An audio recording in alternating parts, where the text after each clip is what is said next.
ever since Microsoft announced its intention to buy Activision Blizzard, making them the owners of FPS franchises such as Overwatch and more importantly Call of Duty, the landscape of gaming is quickly changing. We're living in a world where it's seemingly okay for companies to buy out other companies for over $60 billion because hey, who gives a about a free open market when Microsoft and Sony can just own every studio under the sun? Either way, despite Microsoft's assurances that Call of Duty will very much remain a multi-platform game, I can't help but think that Sony needs to have some serious backup plans in place in the event that Microsoft simply says you. Years ago, years being 2013, Killzone Shadow 4 was released by Guerrilla Games. Killzone was a franchise that I suppose was set up to offer PlayStation an FPS exclusive title on its own platform. And whilst the series was well received, it never seemed to make a lasting impact or legacy in the FPS world. Guerrilla Games eventually moved on from the franchise and developed a much more iconic series with Horizon Zero Dawn. Since the Killzone series has been put on the shelf, PlayStation has very much relied on multi-platform titles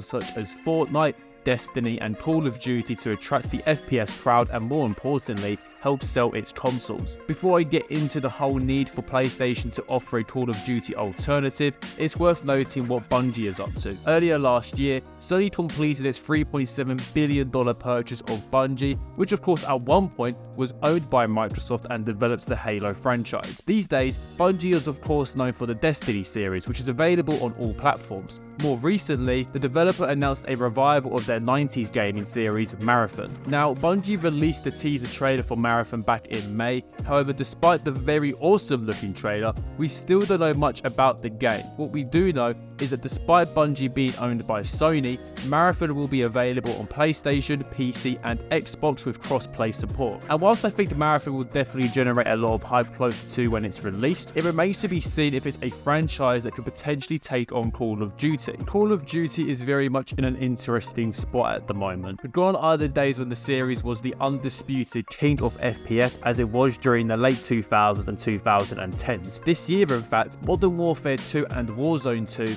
have seen declines in its player counts. During its financial earning reports, Activision had seen its monthly active player count fall from 98 million in Q1 to 92 million in Q2. So that means over 6 million players have since dropped off from playing Call of Duty. Obviously, I'm not going to get ahead of myself here and say Call of Duty is a dying franchise. Let's be real, when Modern Warfare 3 drops in November, Activision is no doubt going to rake in some serious money. But right now, if I was Sony, I'd be seriously looking at how the Call of Duty community has simply had enough with Warzone and the way they're being treated. I haven't properly sunk in hours into a COD game since maybe Call of Duty Infinite Warfare, mainly because back then, I was sick with how Activision was handling the franchise. Now, anyone who is still playing Warzone in its current state is basically the equivalent of being the abused partner in a toxic relationship. With EA and DICE not being able to remember how to make a good Battlefield game, and a series like Medal of Honor being in their grave since 2012,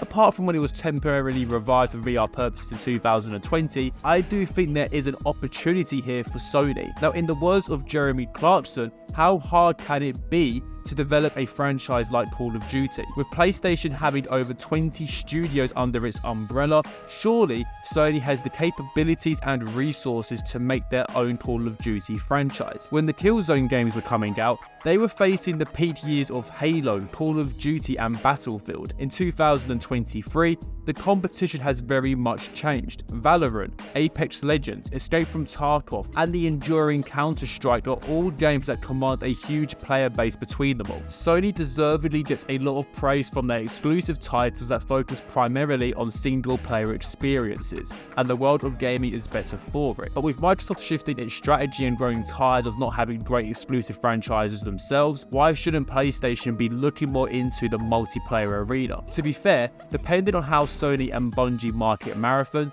there's no reason why that game couldn't break into that group as one of the most played FPS games going around. I'm very much in the position, however, that Sony should be really looking at beating Microsoft at their own game and pushing harder into the FPS space. It remains to be seen how Marathon performs when it's eventually released. Hopefully, it becomes a great FPS title that ciphers more players out of the Call of Duty world. Let me know down in the comments what you all think. Should Sony bank on Marathon, or should they be looking to make their own Call of Duty series? Don't forget to subscribe to the channel. I'll see you in the next video.